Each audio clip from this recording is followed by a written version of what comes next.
If we talk about the traditional trends in what is called an offensive operation, then, without a doubt, we are seeing a certain lull, meaning the enemy has exhausted or is close to exhausting the resources they have.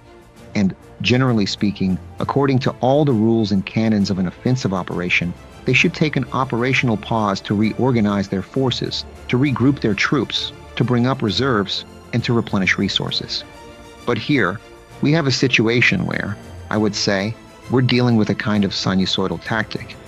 That is, the enemy, having set a task for themselves, continues to operate in certain areas as additional resources or reserves arrive.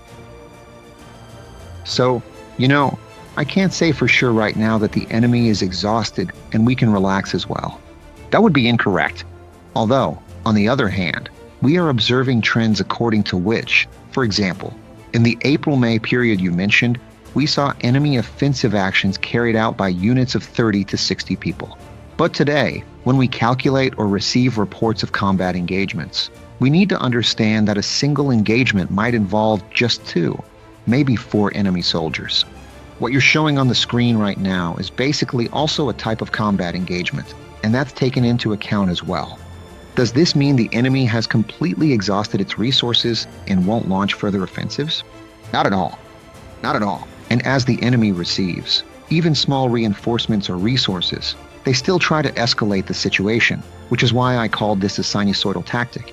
So, to say definitively that the summer offensive is over can only be done based on, let's say, strictly calendar terms. Because in fact, right now, we're already in autumn. But from the perspective of the soldiers and commanders on the front line, they're witnessing this wave-like tactic I mentioned, which has been ongoing for quite a long time now. And that's the essence of the current operations of the Russian forces. Fully aware that they can't achieve any quick, decisive operational result, they're doing everything possible just to maintain at least some level of pressure on the front line, knowing that our resources aren't limitless either, and hoping in this way to wear down our combat formations to the point where, as they say, the front line will collapse. We understand this perfectly well, and we're aware of the tough challenges faced by both the army and the Ukrainian state. And, in fact, we're actively countering such enemy actions, not allowing them to put their plans into practice.